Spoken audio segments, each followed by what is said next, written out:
Assalamualaikum warahmatullahi wabarakatuh. Perkenalkan, nama saya Aisyah Nur Rahmah, NIM 2002354, Prodi Pendidikan Sentra Tasik, Fakultas Bahasa dan Seni Universitas Negeri Padang. Baiklah, di sini saya akan menjelaskan tentang model struktur praktikum percobaan 3 dan 4 untuk memenuhi tugas pengantar coding dengan dosen pengapu Ibu Latifah Mursyidah. Nah, baiklah, yang pertama, saya akan menjelaskan tentang struktur. Nah, struktur adalah kumpulan dari beberapa variabel yang dikelompokkan dalam satu nama. Untuk kemudahan dalam penggunaan variabel-variabel tersebut, struktur mampu mengkelompokkan variabel dengan tipe yang berbeda-beda dalam satu nama. Nah, struktur sangat diperlukan terutama dalam program-program besar, karena biasanya program-program yang besar menggunakan data yang kompleks yang harus diolah dan digunakan secara bersamaan. Struktur pada beberapa bahasa pemrograman lainnya disebut record, misalnya Pascal. Nah, pada video ini saya akan menjelaskan tentang struktur pada praktikum percobaan 3 dan 4. Baiklah, saya akan menjelaskan percobaan 3 terlebih dahulu.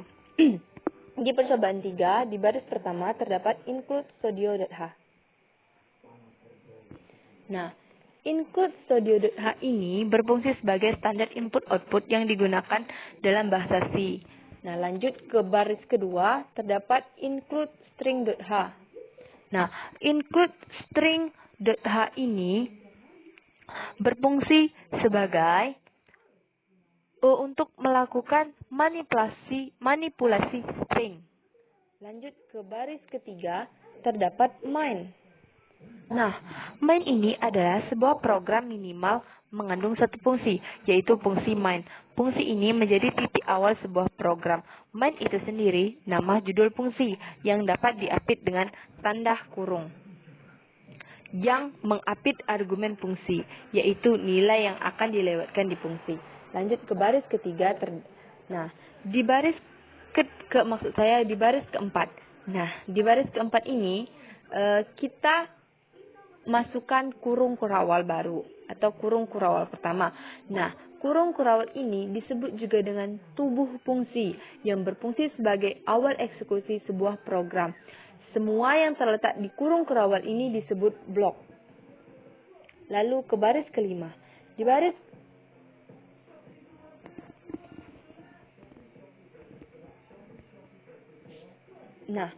baris kelima ini terdapat struct.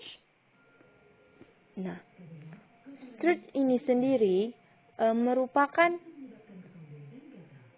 sekumpulan data yang dikelompokkan dalam sebuah tabel yang memiliki elemen-elemen sebuah terkait.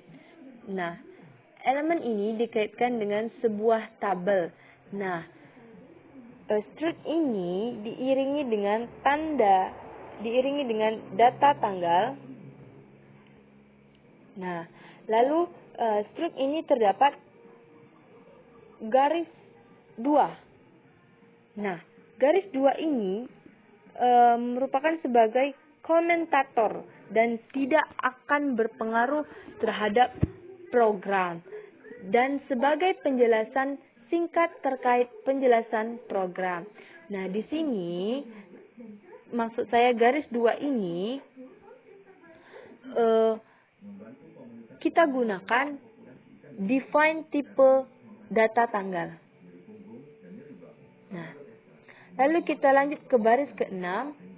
Nah, di baris ke-6 ini kita masukkan kurung kurawal baru yang berfungsi sebagai tubuh fungsi tadi. Lalu kita lanjut ke baris ke-7. Nah, di baris ke-7 ini terdapat in. Nah, in ini in tanggal. Di baris ke-7 ini terdapat in tanggal atau integer. Nah, integer ini berfungsi untuk mengelompokkan tabel dan mengkonversi bilangan bulat Nah, di in tanggal ini terdapat tanda titik koma di belakangnya. Nah, tanda titik koma ini berfungsi sebagai terminator atau sebagai tanda untuk mengakhiri sebuah algoritma pada coding. Lalu lanjut ke 8 atau ke baris ke-8. Nah, di baris ke-8 terdapat in bulan. Yang seperti saya jelaskan tadi, in ini adalah integer yang berfungsi sebagai untuk mengelompokkan tabel atau mengkonversi bilangan bulat. Lalu di belakangnya terdapat tanda titik koma. Nah, tanda titik koma ini berfungsi sebagai terminator atau sebuah tanda untuk mengakhiri sebuah algoritma pada coding. Lalu kita lanjut ke in tahun. Nah, in tahun ini sama dengan in bulan dan in tanggal tadi, yaitu integer. Lalu ke garis ke-10 terdapat atau kita masukkan kurung kurawa lagi. Nah, di belakangnya ada tanda titik koma lagi, yaitu berfungsi sebagai terminator atau sebuah tanda untuk mengakhiri sebuah algoritma pada coding. Lalu kita lanjut ke baris ke-11. Nah, di baris ke-11 ini tadi terdapat struct juga. Struct ini sudah saya jelaskan tadi, yaitu sebagai sekumpulan data yang dikelompokkan dalam sebuah tabel yang memiliki elemen-elemen sebuah terkait. Nah, dikaitkan dengan sebuah tabel. Lalu elemen atau struct ini diiringi dengan data rekan. Lalu, nah, terdapat garis miring tadi. Nah, garis miring ini berfungsi sebagai komentator dan tidak akan berpengaruh terhadap program dan sebagai penjelasan singkat terkait penjelasan program. Nah, di baris ke-11 ini kita menggunakan define tipe data rekan. Lalu kita ke baris ke-12. Nah, di baris ke-12 ini terdapat tanda kurung kurawa lagi. Lalu ke baris 13. Nah, di baris ke-13 ini terdapat char. Nah, char ini atau char nama. Nah, char itu sendiri berfungsi sebagai menyimpan data dalam bentuk bilangan yang merupakan singkatan dari karakter. Nah, char ini kita iringi dengan tanda titik koma di belakangnya. Dan kita masukkan juga angka di dalam char nama ini. Lalu kita lanjut ke baris ke-14, terdapat struct yang diiringi dengan data tanggal, tanggal lahir, dan tanda titik koma di belakangnya. Lalu kita enter lagi ke 15. Nah, di 15 ini juga kita masukkan tanda kurung kurawa lagi dan tanda titik koma di belakangnya. Nah, lalu kita lanjut ke baris ke-16.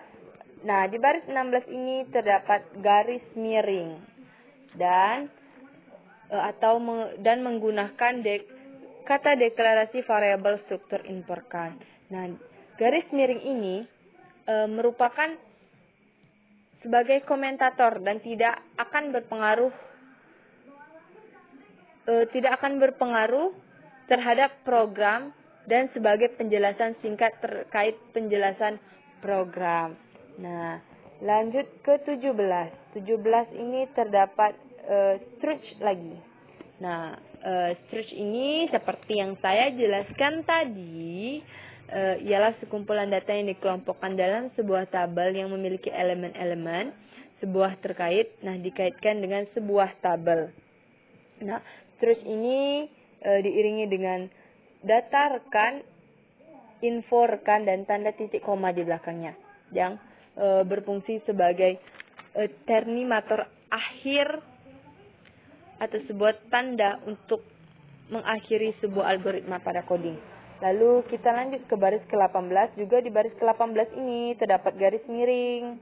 Nah, dan garis miring yang menggunakan kata pemasukan data ke elemen variabel struktur.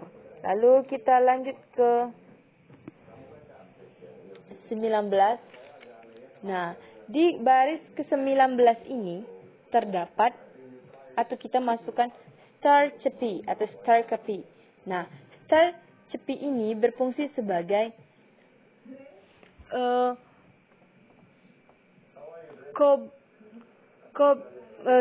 string cepi ini berfungsi sebagai kopian string. Nah, di sini string cepi diiringi dengan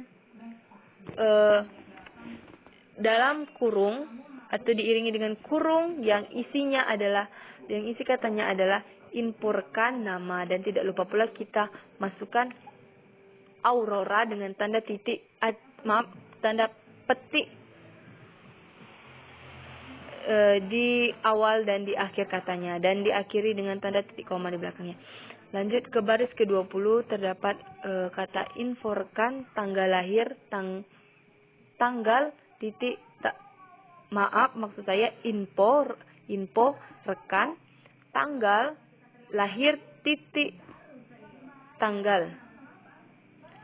Nah, sama dengan 14 tanda titik koma di belakangnya. Lalu info rekan tanggal lahir bulan sama dengan 2. Lalu ke baris 22 ada info rekan tanggal lahir tahun sama dengan 2000. Nah, lalu di baris 23 ada garis miring lagi yang menggunakan menampilkan elemen variabel struktur.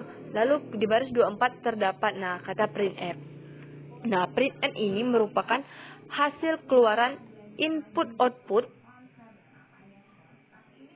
Nah, printf ini merupakan hasil keluaran input output yang fungsinya diiringi dengan pernyataan. Nah, di sini pernyataannya adalah tanda petik nama bagi %s. Nah, %s ini sendiri berfungsi untuk menampilkan nilai string. Nah, fungsi S lalu garis miring N, lalu koma inpurkan dan nama dan tutup kurung, lalu ada tanda titik koma di belakangnya.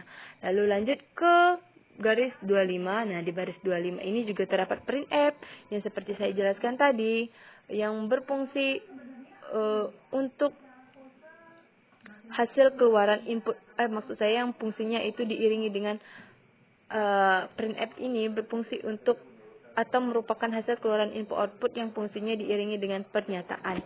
Lalu pernyataannya adalah tanggal lahir, persende dan garis miring N. Persende ini berfungsi sebagai garis baru.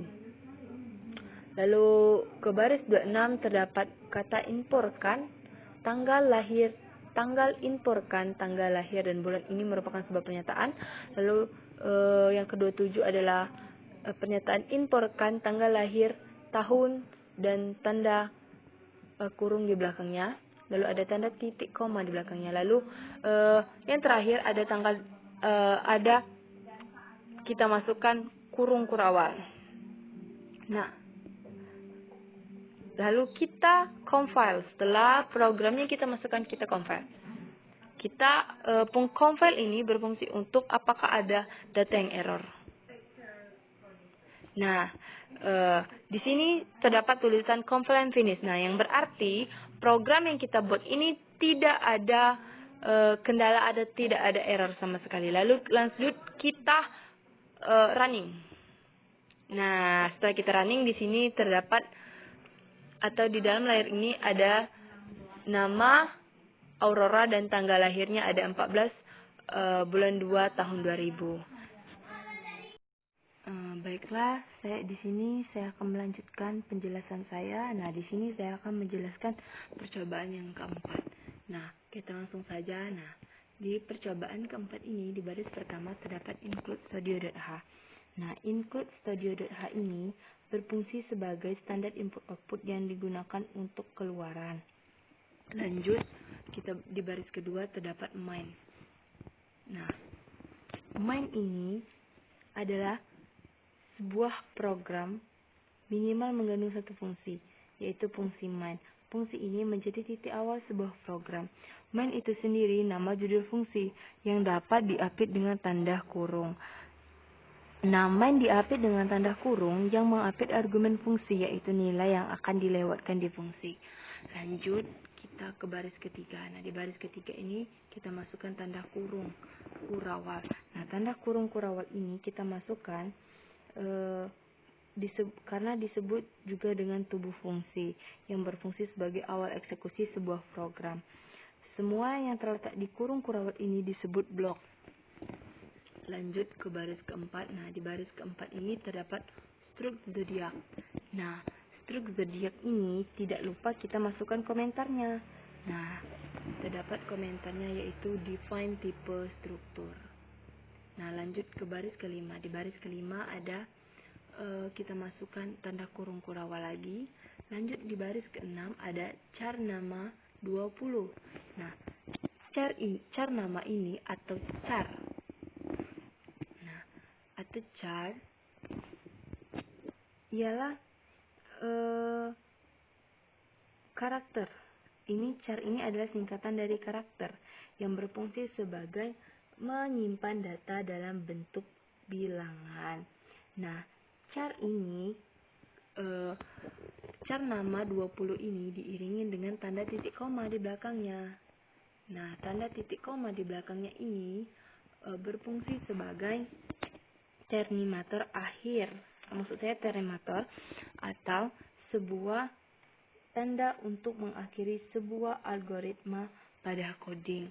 Lanjut ke baris ketujuh. Nah, di baris ketujuh ini ada pernyataan tentang tanggal awal, lalu ada tanda titik koma di belakangnya.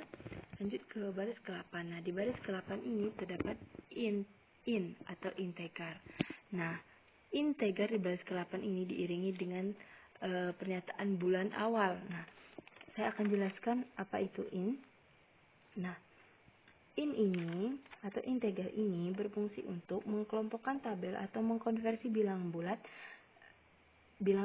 Nah, in bulan awal ini diiringi dengan tanda titik koma di belakangnya. Nah, ini berfungsi untuk sebagai terminator atau sebuah tanda untuk mengakhiri sebuah algoritma pada coding. Nah, ini dia. Nah, lanjut ke baris ke-9. Nah, di baris ke-9 ini ada in tanggal akhir tanda titik koma di belakangnya. Nah, seperti yang saya jelaskan tadi, in ini adalah untuk mengkelompokkan tabel atau mengkonversi bilangan bulat.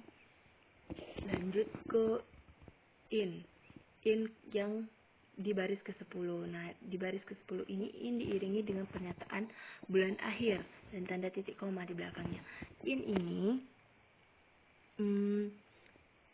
atau integer ini yang seperti saya jelaskan tadi untuk mengkelompokkan tabel atau mengkonversi bilangan bulat. Lanjut ke baris ke-11. Nah, di baris ke-11 ini ada kita masukkan tanda kurung kurawal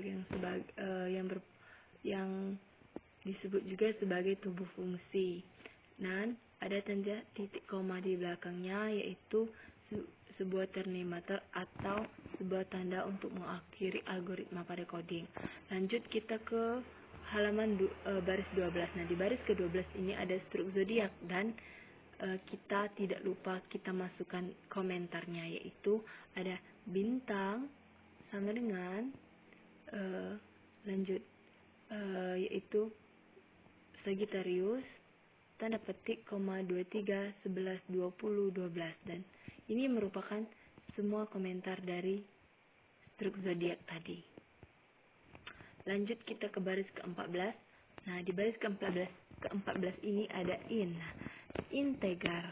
Nah, yang masih sama sih in tadi yang seperti saya jelaskan tadi, yaitu fungsinya untuk mengkelompokkan tabel atau mengkonversi bilangan bulat.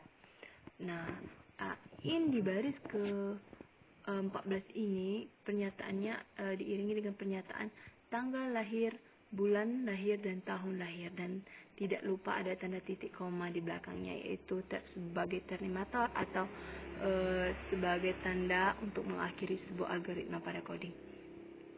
Lanjut ke baris ke-15. Nah, di baris ke-15 ini kita masukkan printf. Nah, baiklah saya akan menjelaskan. Nah, printf ini merupakan hasil keluaran input-output yang fungsinya ini diiringi oleh pernyataan. Nah, pernyataan dari baris ke-15 ini terdapat dalam kurung ini, yaitu adalah tanggal lahir Anda atau tanggal lahir saya. Di sini nantinya kita akan memasukkan tanggal lahir saya. Nah, lanjut kita ke scanf. Nah, scanf ini berfungsi sebagai kopian string dari sebuah variabel yang lainnya. Nah, maksud scanf ini diiringi dengan tanda petik dan %D. Nah, %D ini %D ini ialah garis baru, dan juga scanf ini diiringi dengan tanda dan ada pernyataan tanggal lahir dan koma, dan ada tanda dan lagi, ada bulan lahir, dan di bawahnya juga ada tanda dan ada pula pernyataannya yaitu tahun lahir, dan tanda titik koma di belakangnya tidak lupa. Nah, lanjut ke baris ke-17. Nah, di baris ke-17 ini kita masukkan if.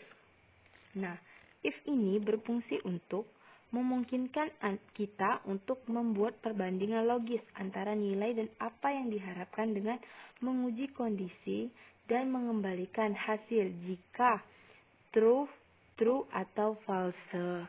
Nah, if ini diiringi dengan pernyataan tanggal lahir besar sama dengan bintang, tanggal, awal, dan ada tanda dan. Nah, dan ada bulan lahir sama dengan bintang, bulan, awal, dan tanda kurung di belakangnya. Lanjut, ada di baris ke-19. Nah, di baris ke-19 ini juga ada pernyataan, yaitu ada tanggal lahir kecil sama dengan bintang, tanggal, akhir, dan ada tanda dan di belakangnya. Nah, lanjut ke baris ke-20. Nah, di baris ke-20 ini ada juga pernyataan bulan lahir sama dengan bintang, titik, bulan akhir, dan tanda kurung di belakangnya. Lanjut kita masukkan lagi ke baris 21 ini printf. Nah, printf ini yang saya jelaskan tadi, yaitu merupakan hasil keluaran input-output yang fungsinya ini diiringi dengan sebuah pernyataan. Nah, pernyataan dari baris ke-21 ini ialah bintang Anda adalah %S. Nah, %S di sini artinya ialah yaitu fungsinya untuk menampilkan nilai string. Nah, lanjut ada garis N, ada tanda petik, dan ada koma, dan bintang nama, dan ada tanda titik koma di belakangnya. Lanjut, yang terakhir kita masukkan tanda kurung kurawal. Nah, ini merupakan tubuh fungsi yang fungsinya itu sebagai awal eksekusi sebuah program. Nah, setelah semua program kita masukkan, lanjut kita compile. Nah, compile ini sekarang kita compile untuk mengetahui apakah ada terjadi kesalahan. Kita compile. Nah, di sini ada tulisan compile finish, berarti tidak ada kesalahan. Lanjut kita running. Nah, setelah kita running, di sini kita disuruh untuk memasukkan tanggal lahir. Nah, saya akan memasukkan tanggal lahir saya, yaitu tanggal 21 bulan 9 2002. lanjut kita. Nah, setelah kita masukkan tanggal lahir kita, nah di sini akan dijelaskan bahwa bahwa bintang saya bukanlah Sagittarius. Nah, baiklah, itulah penjelasan tentang modul percobaan struktur pada percobaan 3 dan 4. Apabila dalam penjelasan saya masih banyak kesalahan, saya memohon maaf dan saya akhiri dengan wabillahi taufiq wal hidayah. Wassalamualaikum warahmatullahi wabarakatuh.